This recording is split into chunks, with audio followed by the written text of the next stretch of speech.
जय मसीह की और सबको स्वागत है इस ओरिएंटेशन में। आपके साथ जुड़ने के लिए, आपके साथ परमेश्वर का वचन को एक साथ मिलकर सीखने के लिए और परमेश्वर का गुण को हम लोग इस ओरिएंटेशन में हम लोग देखते हैं। परमेश्वर को अच्छा से हम लोग जानने का कोशिश कर रहे हैं।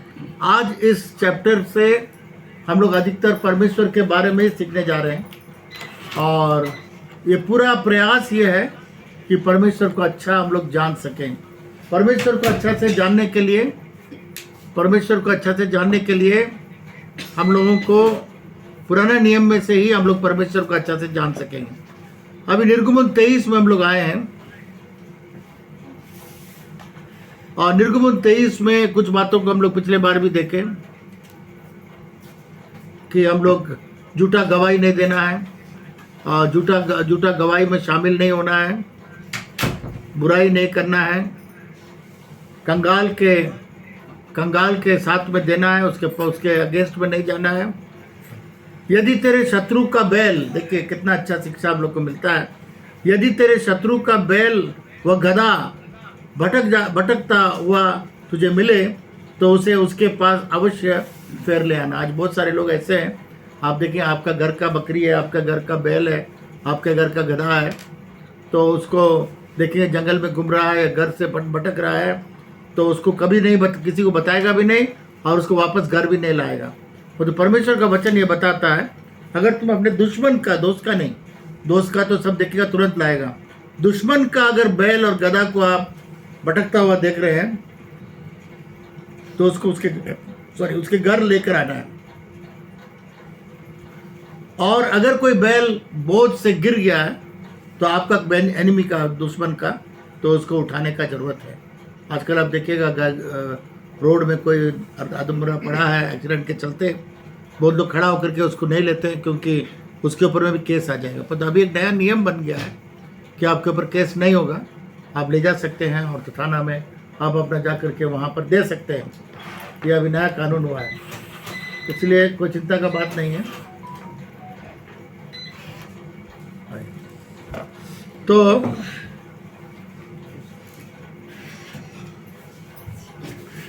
झूठे मुकदमे से दूर रहना।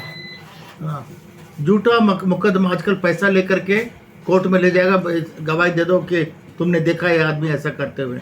झूठे मुकदमे में दूर रहना और निर्दोष और धर्मी का घात न करना, क्योंकि मैं दुष्ट को निर्दोष न ठहराऊंगा। आज एक बहुत अच्छा कहानी मैं सुना था। आज एक पास्टर स्टीफन है, टीवी के ऊपर में एक बहुत अच्छा गवाही दे रहा था कि एक दुकान में एक मसीह विश्वासी काम कर रहा था दुकान में, और एक ग्राहक आया उसके सामने और बोला ये सामान है, तो बोला सामान नहीं है, कल तक आ जाएगा। तो जैसा बोल के आदमी चला गया, उसके मन में है तो झूठ बोल दिया, हम तो कल तो सामान नहीं आएगा। बराबर हम लोग देखते हैं मालिक लोग ऐसे बोलता है कल आ जाएगा ताकि आज ग्राहक हमारे साथ ही रहे। तब उसको अच्छा नहीं लगा तो अपने मालिक को बोला, मालिक सर आज हम गलती बोल दिए, झूठ बोल दिया। क्या? अब ग्राहक एक तो आया था, सामान मांग रहा था, तो उसको मैं बोल दिया कि कल आ जाएगा करके। हमको अच्छा नहीं लग रहा, मेरे आत्मा में घायल हो गया और ये मैं झूठ बोल दिया हूँ, मुझे अच्छा नहीं लग रहा। तो वो दुकान का मालिक बोला, अरे ये तो हम लोग बराबर बोलते रहते हैं, इसमें क्या है, तुमको बुरा महसूस करने की क्या ज़रूरत है। हम तो सुबह शाम बहुत ऐसे ही बोलते हैं, है ना, गोदाम में पड़ा हुआ ला देंगे। कई बार लोग बाजार में दुकान में आएंगे, अरे वो वाला दुकान वाला तो यहीं से ले जाता है, हमारे यहाँ ऐसा बोल देगा। हाँ, पिचका हुआ टूटा हुआ बक्सा दे देगा, दूध का डिब्बा सब दे देगा। तो उसको बोले क्यों ऐसा दूध का डिब्बा पिचका हुआ है, तो बोलेगा ये तो ऐसे ही आता है, कोई दिक्कत नहीं। हाँ, खास तौर से देखिएगा कैसे टाइप का आदमी है। अगर देखिएगा ये थोड़ा लालू पंजू टाइप का है, तो जो ट्रक में जो पिचका हुआ डिब्बा, टूटा हुआ डिब्बा, ये जो चनाचूर का पैकेट में एक चिपकी लगा देगा, चूहा काट देगा तो उसमें चिपकी लगा के बोले चिपकी नहीं ऐसे सब ऐसे आता है। परंतु वो बोला ये तो काहे तुमको इतना बेचैनी, तुमको क्यों आ रहा है। तो बोला नहीं, हम विश्वासी है, परमेश्वर को जानते हैं और हम झूठ बोलना हमको पसंद नहीं है, इसलिए आज हमको बहुत ख़राब लग रहा है, मैंने आपके ग्राहक को झूठ बोल दिया। तब वो मकान मालिक, दुकान का मालिक पूछा कि आखिर में आपको क्यों लगता है, हम लोग को तो नहीं लगता है। हम लोग सुबह से शाम तक इतना झूठ बोलते हैं ग्राहक के साथ, झूठ बोल के पैसा भी अधिक लेते हैं। हम लोग को ऐसा नहीं लगता है। तुमको कैसे लग रहा, तुम कौन सा अजीब आदमी है कि तुमको बड़ा कायल होता है। तो बोला सर, एक मुर्दा के ऊपर जो मर गया ना, मुर्दा के ऊपर में आप 10 किलो बोरा का चावल रख दीजिए या 20 किलो का रख दीजिए, तो उसको कुछ महसूस होगा। तो बोला मुर्दा को क्या महसूस होगा, उसमें 1 क्विंटल भी ला करके रख दीजिए तो अभी उसको महसूस नहीं होगा। तो बोला उसी तरीके से सर, आप तो आत्मिक रूप से मरा हुआ है और आपका जो विवेक भी मरा हुआ है। हम लोग नया जीवन पाए हैं, यीशु मसीह ग्रहण किए हैं, उद्धार को पाए हैं, हम लोग जिंदा है और आत्मिक रूप से हम लोग जिंदा है, हम लोग मरे नहीं हैं। इसलिए हम लोग थोड़ा सा भी अगर कुछ झूठ बोलेंगे तो हम लोग को लगता है कि हम लोग का आत्मा मर गया, ऐसे लगता है कि हम लोग गलती किए, ऐसा लगता है कि परमेश्वर का आत्मा हम लोग से दूर हो गया। तो वो जो दुकान मालिक बोलता, तुमने बहुत अच्छा बात बोला है, सचमुच हम लोग का विवेक और हम लोग का सब कुछ मरा हुआ है, हम लोग जिंदा नहीं है। हम लोग शरीर में रहते हैं, इसलिए हम लोग शरीर में हैं पर जिंदा नहीं है। तो उसी प्रकार से यहाँ पर परमेश्वर का आत्मा कहता है, झूठे मुकदमे से दूर रहना और निर्दोष और धर्मी को घात न करना, क्योंकि मैं दुष्ट को निर्दोष न ठहराऊंगा। झूठे मुकदमे मेरे ऊपर, हम लोग का मिशन के ऊपर में झूठा मुकदमा है, झूठा मुकदमा। परमेश्वर कहता है ऐसे झूठा मुकदमा से दूर रहने के लिए, और निर्दोष और धर्मी का घात न करना, निर्दोष और धर्मी के ऊपर में उंगली नहीं उठाना, क्योंकि मैं दुष्ट को निर्दोष न ठहराऊंगा। दाऊद को बहुत मौका मिला साउल को मारने के लिए, क्योंकि परमेश्वर ने दाऊद को अभिषेक करके राजा बना दिया और उसको बहुत मौका मिला साउल को मार के तुरंत राजा बनने के लिए, पर तो बोला ये अभिषेक व्यक्ति के ऊपर मैं उंगली नहीं उठाऊंगा, और उसको नहीं मारा। ये देखिए बहुत बड़ा बात, देखिए घूस न लेना। आज देखिए कहीं पर भी जाइएगा बिना घूस का काम नहीं होगा, नहीं होगा। मैं बचपन से देखते हुए आ रहा हूँ, आदत सा भी पड़ गया है। कहीं काम करने जाएंगे तो पहले पैसा थोड़ा देंगे, 100 रुपया पकड़ो बाबू, क्यों बाबू, नहीं तो नहीं काम होगा। उसको मालूम है पैसा नहीं देंगे काम नहीं होगा, दे दीजिएगा घर में जाकर अच्छा सोएगा, आप पैसा ले लेना काम करेगा। आज छोटा सा चपरासी के पास जाए, किसी के पास जाइए, बाटा फेंक देगा, बोले नहीं जाओ जगह, पैसा खोल के दे दीजिएगा, तुरंत सब चीज खोल के दे देगा। आज घूस का जमाना है। वेल्लोर में CMC वेल्लोर क्रिश्चियन मिशन है, वहाँ पर क्रिश्चियन डॉक्टर लोग करते हैं काम, और वे लोग भी उस लड़का के समान जो दुकान में और बड़े ईमानदारी के साथ करते हैं। बहुत सारे लोग यीशु मसीह को व्यक्तिगत रूप से जानते हैं, उद्धार पाए हुए लोग हैं और परमेश्वर को अच्छा से प्यार करने वाले लोग हैं। और ये सब डॉक्टर पैसा के लिए नहीं काम करता है, लोगों का सेवा के लिए करता है। इसलिए वेल्लोर में जाइएगा, अगर दूसरा जगह में 1 लाख रुपया है तो वहाँ 20,000 रुपया में आपका काम हो जाएगा, क्योंकि ये क्रिश्चियन डॉक्टर है, क्रिश्चियन हॉस्पिटल है, यहाँ पर किसी भी प्रकार से अन्यायी रूप से पैसा नहीं लिया। पर तो वेल्लोर में सबसे ज़्यादा कहाँ से जाता है मालूम है? बिहार और बंगाल से जाता है। डेली करीब 7,000 लोग बंगाल से बिहार से आता है। तो वहाँ का डॉक्टर क्या बोलता है मालूम है? जब भी बिहार से आ जाता है तो उसका पेशेंट को बोल देगा कि देखिए इसका इलाज होगा, ऑपरेशन होगा, सारा चीज़ होगा, 60,000 1 लाख रुपया इसको लगेगा। बोलेगा ठीक है, बोलेगा, और उसको डॉक्टर को बाहर में ले जाएगा। सर आपको कितना पैसा देना है? तो वो लोग डॉक्टर लोग बोलता है, बिहारी लोग को हम लोग डांट दे, भाई तुम्हारे पेशेंट को भी हम लोग कुछ नहीं करेंगे, दे जाओ। ये तुम लोग का एक घूस का आदत खत्म नहीं होता, क्योंकि वो भी सोचता है कितना कुछ है, थोड़ा डॉक्टर को घूस नहीं देंगे, अच्छा से ऑपरेशन नहीं करेंगे। और आज देखिए बिहार में भी इतना खराब, बिहार में क्या पूरा इंडिया में खराब है, कोई भी काम बिना पैसे का नहीं होता है। परमेश्वर इसके बारे में क्या कहता थे? घूस न लेना, क्योंकि घूस देखने वालों का भी अंधा कर देता है, क्योंकि घूस देखने वालों को भी अंधा कर देता है और धर्मियों की बातें पलट देता है। घूस लेने के बाद सही को भी, गलत को भी सही कर देगा। रेलवे में हम लोग जाया करते थे, आजकल तो नहीं जाते हैं इतना, ट्रेन में जाया करते थे, तो वहाँ टीटी बोल देगा एक जगह नहीं है, सब खत्म हो गया, नहीं है, सब उतरिए उतरिए उतरिए। तो हमारा पिताजी हमको सिखाया, बोलता था इस तरीके से, हमारे पिताजी इस तरीके से करता था। और जब नहीं होगा कराने का, मेरा पिताजी बहुत तेज रहता, तो ऐसा करके मोड़ देगा, ऐसा करके, हाँ सर, अच्छा ठीक है तुम बैठो, हमको देख लिया, देख पैसा देख लिया तो आपको बैठा देगा, आगे जाके आपको सीट दे देगा इस तरीके। नहीं तो बोले उतर जाओ, नहीं है उतर जाओ नहीं है, नोट लगा के टिकट के साथ नोट लगा के दीजिएगा, स्लीपर का स्लीपर दे देगा, बोले जाओ आप बैठो। फिर कुली वाला भी बहुत सारा कुली रहता है, कुली से बात करने, देखो हमको सीट दिलाना है, दिला देंगे साहब, एकदम आराम से दिला देंगे। तो कुली का और टीटी का ये होता है, मेल होता है। तो कोई भी गाड़ी रहेगा तो टीटी बोल देगा, कुली जाके बोलेगा सर ये मेरा आदमी है, हाँ ठीक है 200 रुपया लगेगा, हाँ ठीक है बैठाइए। तो आज घूस का ज़माना है। आज बहुत लोग ये भी सोचते हैं कि स्वर्ग में भी जाएंगे ना, कहीं से हम इधर उधर से घूस घास दे करके घुस जाएंगे। अब क्या ज़रूरत है यीशु मसीह को अभी अपना जीवन देने का, क्या ज़रूरत है?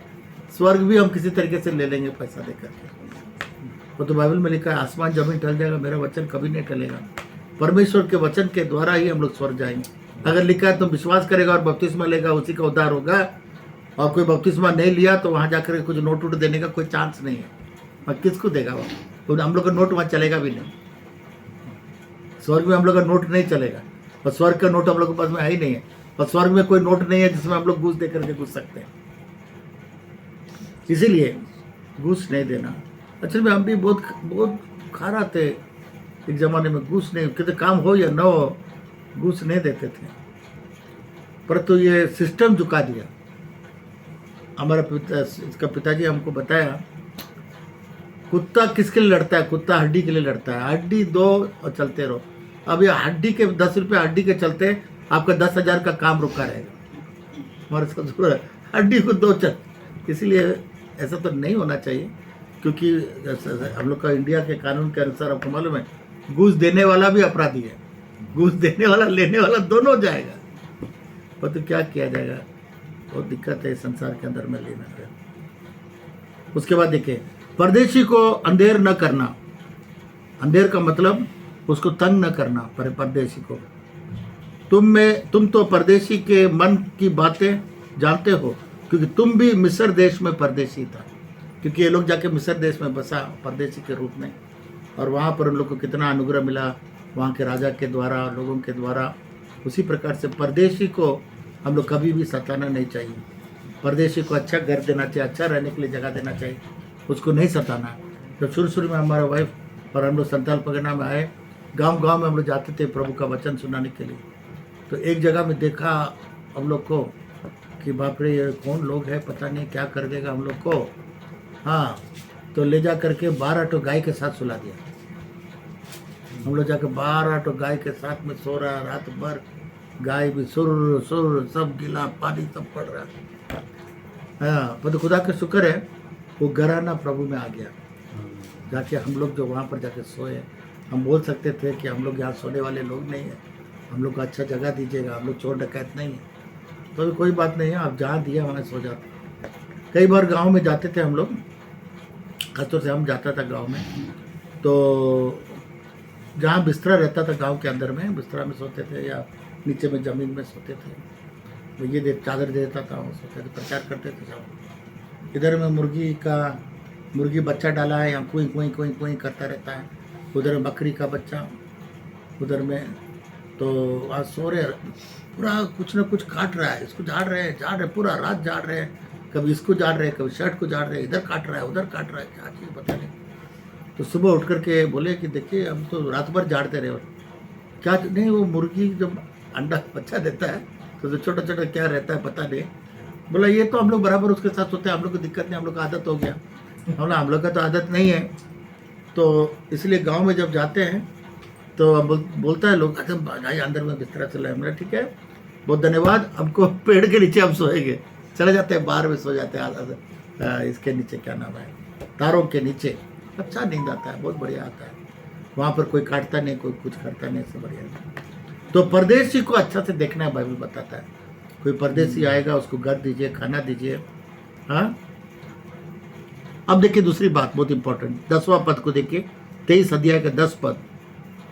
6 वर्ष अपनी भूमि में बोना और उसकी उपज इकट्ठी करना, परंतु 7वें वर्ष को उसका बढ़ती रहने देना और वैसा ही छोड़ देना, तो तेरे भाई बंधुओं में के दरिद्र लोग उसे खाने पाएं, और जो कुछ उनसे भी बचे वो बनले पशु, बनले मन जंगल का पशुओं के खाने के काम आए, और अपनी दाख और जलपाई की बारियां में भी ऐसा ही करना।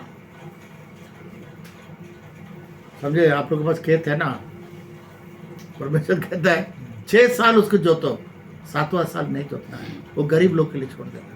वो जो करे, सब्जी लगाए, कुछ लगाए, कोई भी लगाए, और वो लोग जो बचा छोड़ देगा उसमें से जानवर खाएगा। ये परमेश्वर का वचन है। 6 साल जोतना और 1 साल छोड़ देना। उसके बाद ऐसे भी है कि जब तुम बटोरोगे, काट के फसल लोगे, सब चीज़ उठा के नहीं ले जाना। जो गिर गया है उसको गरीब के लिए छोड़ देना, आके उठा के ले जाएगा, वो लोग खाएगा। उसको नहीं कुछ ये करना।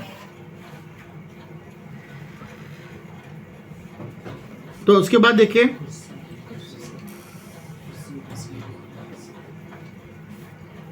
बैठे कुछ है ना, कोई मोड़ा मोड़ा। और देखिए, और एक 12 पद में परमेश्वर क्या कहता है, ये बहुत जरूरी है आप जानना है। 12 पद, बैठिए ललन जी। 12 पद में ये सब देखिए, ये सब सुनने के लिए नहीं है, काम भी करने का है। 6 दिन thou shalt do the 6 दिन तक तो अपना काम काज करना, 6 दिन, और 7वें दिन विश्राम करना। इसलिए इतवार का जो छुट्टी जो है ना, पहले तो यहाँ पर किसका राज था? ईसाई लोग का राज था, ब्रिटिश राज था। ब्रिटिश लोग, ब्रिटेन के लोग, ग्रेट ब्रिटेन के लोग, वो लोग ईसाई थे, और पूरा वर्ल्ड में वो लोग राज करता था, चक्रवर्ती था। जहाँ जहाँ वो लोग राज किया, उसको आजकल कॉमनवेल्थ बोलता है, जहाँ जहाँ राज किया, वे लोग इस बाइबल का कानून को रखा कि 7वां दिन आराम करो। ये 7वां दिन उसके चलते आया। 6 दिन काम करो, बाइबल बताता है 6 दिन काम काज करो, और तो 7वां दिन विश्राम करो। परमेश्वर भी 7 दिन सब कुछ, 6 दिन सब कुछ बनाया, 7वां दिन परमेश्वर ने, वो थक नहीं गया, पर तो उसको बताया बहुत सुंदर है, सब कुछ को देख के उसने आनंद उठाया, है ना, और बोला सबसे अच्छा हुआ। तो 6 दिन हम लोग को काम करना है, 7वां दिन आराम करना है, विश्राम करना है, कि तेरे बैल और गधे सुस्ताएं, और तेरी दासियों के बेटे और परदेसी भी अपना जी ठंडा कर सके। इसका क्या मतलब है? सब लोग काम नहीं करेगा, नौकर वोकर जो भी है, जितना घर में बैल है, सब कोई चीज़ जो है वो जो भी चीज़ है उसको काम करने नहीं देना है। 6 दिन आराम करना है। 7वां दिन नहीं काम करने के चलते परमेश्वर दुगना आशीष देगा। जो आपको 1 दिन का आशीष जो मिलता है उसको दुगना देगा। और इसलिए आज हम लोग, आज देखिए, आज सरकार भी बहुत कोशिश कर रहा है कि इतवार को छुट्टी को ख़त्म करने के लिए, है ना, क्योंकि वो सोचता है कि इतवार का छुट्टी जो है ये क्रिश्चियन लोग से आरंभ हुआ है, क्रिश्चियन लोग का है। जैसा मुसलमान लोग शुक्रवार रखता है, हम लोग का जो इतवार है। और ये पूरा वर्ल्ड में जहाँ जहाँ ब्रिटिश का राज था, वहाँ पर 7वां दिन छुट्टी का दिन रखा था, और उसमें नौकर भी काम नहीं करेगा। और जो कुछ मैंने तुमसे कहा है उसमें सावधान रहना, और दूसरे देवताओं के नाम की चर्चा न करना, वरन वे तुम्हारे मुंह के सुनाई भी न दे। देखिए क्या इम्पोर्टेंट बात बोलता है। और जो कुछ मैंने तुमसे कहा है उसमें सावधान रहना, और दूसरे देवताओं, ये देवताओं कौन है? जो स्वर्गदूत जो गिरा था, ये सब देवताएं हैं, करीब करीब करोड़ों स्वर्गदूत जो है लूसीफर के साथ में जो गिरा, उनका नाम का चर्चा भी न करना, वरन में तुम्हारे मुंह से सुनवाई भी न हो। ये क्यों परमेश्वर ने कहा? ये दूसरे लोगों के लिए नहीं कहा, याद रखिएगा, बहुत इंपॉर्टेंट। ये केवल इजराइल लोग के लिए कहा, क्योंकि इजराइल लोग परमेश्वर के चुने हुए लोग थे। परमेश्वर ने उनको मिस्र देश में ले गया, बड़े बड़े आश्चर्य कार्य किया, उनको बाहर निकाल के लाया, और लाल समुद्र को पार किया, लाल समुद्र में चल के गया। 40 साल वो लोग चूल्हा नहीं जलाया, कपड़ा नहीं खरीदा, सब ऊपर से परमेश्वर ने उन लोगों के लिए मन्ना खिलाया, और उनका कपड़ा कभी ये नहीं हुआ, बढ़ता चला गया। 40 साल परमेश्वर ने उनको देखभाल किया, और दिखाया कि मैं परमेश्वर हूँ। उन लोगों ने सारे हर कदम में जान लिया कि यही जीवित सच्चा सृष्टिकर्ता परमेश्वर है। इसीलिए परमेश्वर कहता है, और दूसरे देवताओं के नाम की चर्चा न करना, और तुम्हारे मुंह में सुनाई भी न देना। इसलिए वो सबका हम लोग का मुंह में लेना भी नहीं है। परमेश्वर कहता है प्रति वर्ष 3 बार तेरे लिए पर्व होगा। उस जमाने में यहूदी लोगों के लिए, इजराइल लोगों के लिए 3 तो पर्व होता था। एक तो आपका जिस दिन वो लोग रात को निकला था कि मिस्र में से, एक मेमना का बलि चढ़ाया और उस दिन से पहलौठा सब मर गया, उसको चल के रहा। वो खमीर वाला रोटी, बेखमीर वाला रोटी को खाना है, वो परमेश्वर ने कहा, पहला चीज़।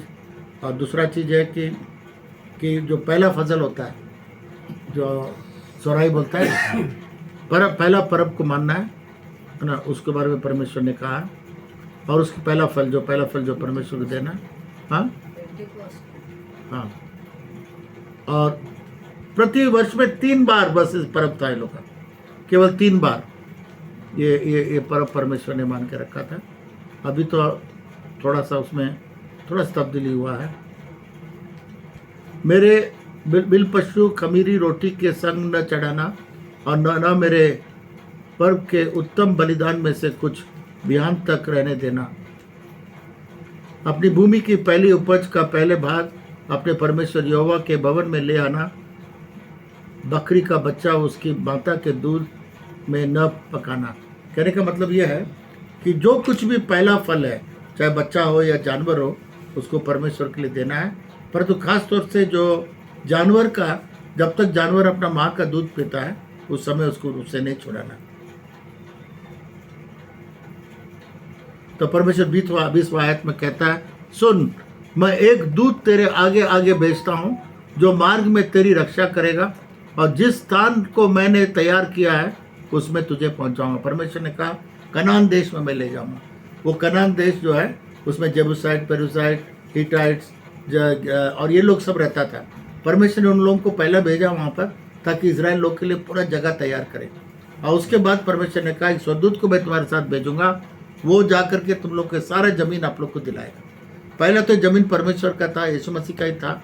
उसमें परमेश्वर ने इन लोगों को जाके बसाया ताकि इजराइल लोग के लिए सब तैयार करे। और जब तैयार हो गया, परमेश्वर इजराइल लोग को वहाँ ले गया।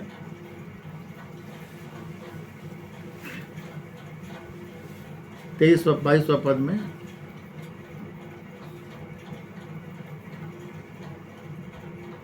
स्वर्गदूत परमेश्वर ने कहा है, देखे, और इस रीति से मेरा दूत तेरे आगे आगे चलकर तुझे एमोरी, हित्ती, परजी, कनानी, डीबी और एसुबी लोगों के यहाँ पहुँचाएगा और मैं उनको सत्यानाश कर दूंगा। जो लोग वहाँ पर पहले था, परमेश्वर उनको करके जाके इनको बसाएगा। तो ये स्वर्गदूत जो है, अभी भी नया नियम में परमेश्वर कहता है प्रत्येक व्यक्ति जो उद्धार पाया है उनके पीछे में एक स्वर्गदूत परमेश्वर दिया है मदद करने के लिए। और देखिए 24 आयत बहुत इंपॉर्टेंट आयत है, जिसको मैं आपको गौर कराना चाहूँगा। 24 आयत देखिए क्या लिखा है, उनके देवताओं की दंडवत न करेगा। उनके देवताओं को दंडवत न करना और न उनकी उपासना करना और न उनके काम करना, वरन उन मूर्तों को पूरी रीति से सत्यानाश कर डालना और न लोगों की लाटों के टुकड़े टुकड़े कर देना। देखिए ये इसलिए परमेश्वर ने कहा कि परमेश्वर ने इजराइल लोग को प्रकट किया वो परमेश्वर कौन है।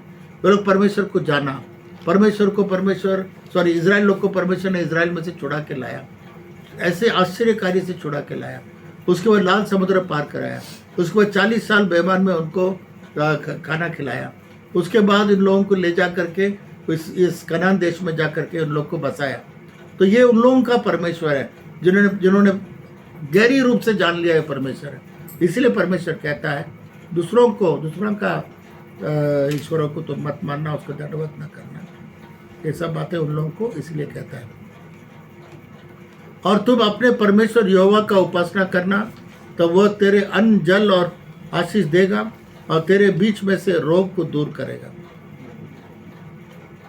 तेरे देश में तो किसी का गर्भ गिरेगा और न कोई बांझ होगी और तेरी आयु में पूरी करूँगा। ये परमेश्वर का आशीष है। जब हम लोग परमेश्वर को मानेंगे, परमेश्वर के साथ चलेंगे, उसका उपासना करेंगे, तो परमेश्वर कहता है तेरे देश में मैं तो किसी का गर्भ गिरेगा और ना कोई बांझ होगी और तेरी आयु में पूरी करूँगा।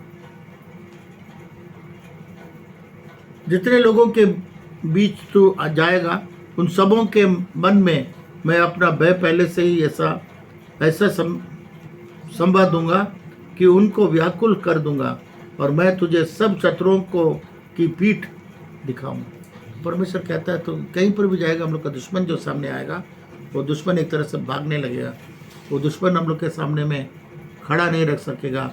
परमेश्वर का वचन ये कहता है। आगे देखेंगे।